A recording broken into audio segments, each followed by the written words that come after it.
नमस्कार विद्यार्थियों, आप सभी कक्षा 8वीं वाले स्टूडेंट का स्वागत है।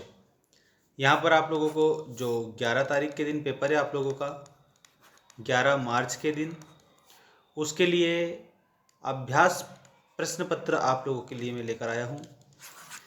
यहाँ पर आप लोगों की किताब पर आधारित अति महत्वपूर्ण प्रश्न मैं बताऊँगा।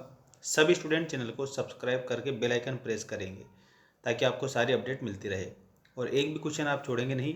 एग्ज़ाम में सभी प्रश्नों को हल करना अनिवार्य है और बिल्कुल आपको याद रखना है सारी चीज़ें। देखिए, आपका पहला प्रश्न इस प्रकार है, प्रतिदिन शब्द में कौन सा समास है?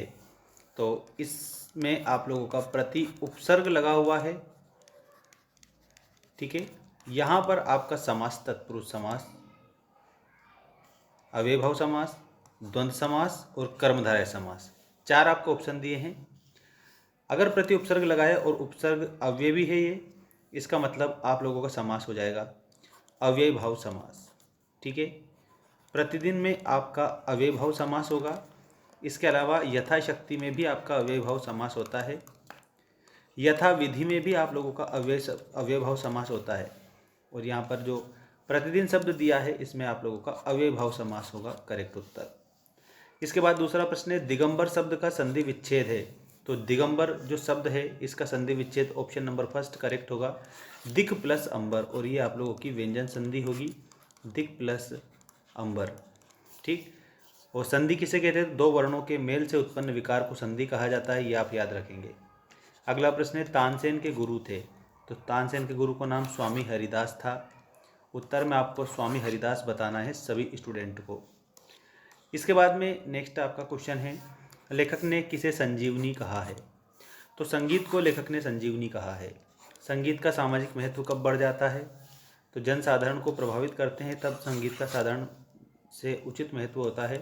कहने का अर्थ ये है कि संगीत हमारे जीवन में अति महत्वपूर्ण है। संगीत सम्राट माने जाते हैं या सम्राट कहलाते हैं। तो तानसेन को संगीत सम्राट के नाम से भी जाना जाता है। अकबर के नवरत्नों में से एक थे तानसेन। प्रख्यात संतूर वादक कौन थे? तो इसमें आप लोगों को करेक्ट उत्तर में बता देना है अलाउद्दीन खां प्रख्यात संतूर वादक थे।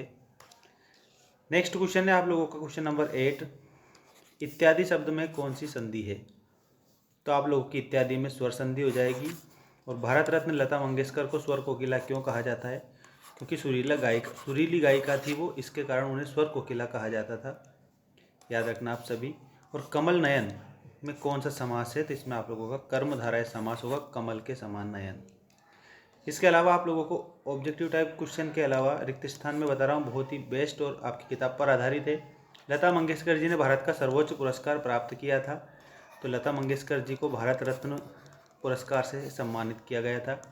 तानसेन ने तन में होकर संगीत की साधना की थी, आपको याद रखना है। और संगीत में भी कौन सा संगीत? तो राग दीपक की उन्होंने साधना की थी। ठीक है, दीपक राग आप लोगों को याद रखना है यहाँ पर। संगीत नृत्य का अखिल भारतीय कार्यक्रम संगीतकार तानसेन की स्मृति में मनाया जाता है।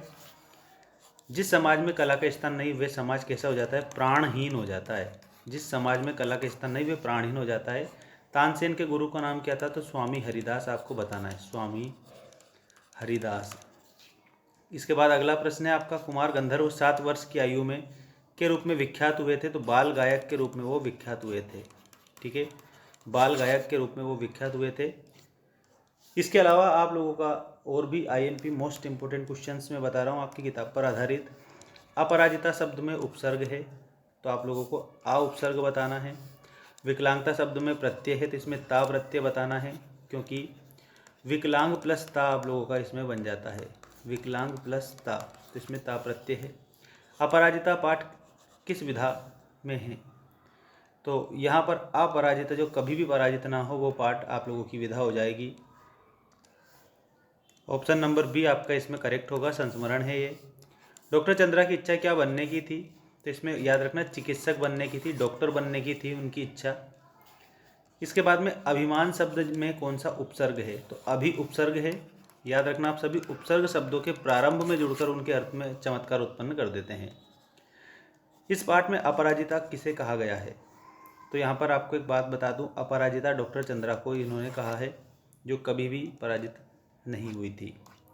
इसके बाद में अपराजिता का विलोम शब्द क्या है, तो अपराजिता का विलोम हो जाएगा पराजिता। अपराजिता संस्मरण की लेखिका कौन है, तो गौरापंत शिवानी है। डॉक्टर चंद्रा की सफलता में सबसे बड़ा योगदान श्रीमती टी सुब्रमण्यम का था, जो उनकी माता थी। ठीक है, ऑप्शन नंबर बी आप लोगों को इसमें करेक्ट करना है।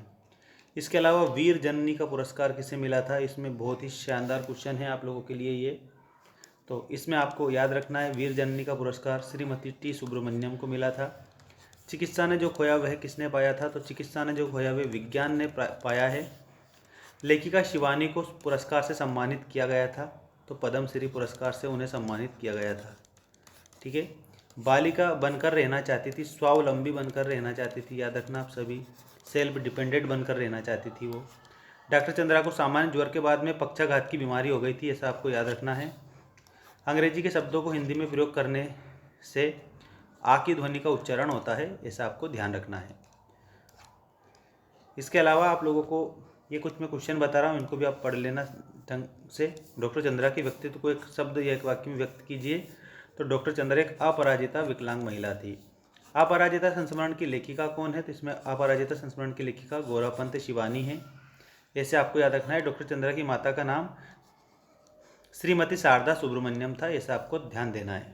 ठीक है, अपराजिता पाठ की लेखिका अपनी पंक्तियों में IAS की तैयारी करने वाले लखनऊ के एक मेधावी युवक को प्रेरणा लेने को कहा है। ठीक, इस प्रकार से आप थोड़ा याद रखेंगे। इसके अलावा यहाँ पर आपको ये क्वेश्चन दिए हैं, इनको समझेंगे आप सभी। खुशामद शब्द का अर्थ है खुशामद करना, इसका मतलब एक तरह से आप लोगों को याद रखना है चापलूसी करना।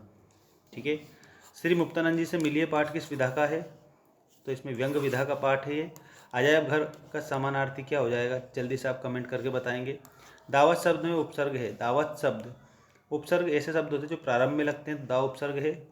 इसके अलावा इहलोक का अर्थ क्या होता है, इहलोक का अर्थ मतलब कि मृत्युलोक होता है, ये आपको थोड़ा ध्यान रखना है बिल्कुल सही तरीके से। इहलोक का अर्थ आप लोगों को क्या बताना है, मृत्युलोक। मुक्त की चीज़ों का मजा लेने के लिए क्या होना पड़ता है, निसंकोची होना पड़ता है। मुक्त का चंदन घिसमेर नंदन कहावत में मुक्तानंद जी पर खरी उतरती है ये। और श्री मुक्तानंद जी से मिलिए पाठ के लेखक कौन है, तो बरसाने लाल चतुर्वेदी है, ऐसा आप उत्तर में बताएंगे। सब स्टूडेंट चैनल को सब्सक्राइब करके बेल आइकन प्रेस करेंगे ताकि आने वाली अपडेट आपको मिलती रहे।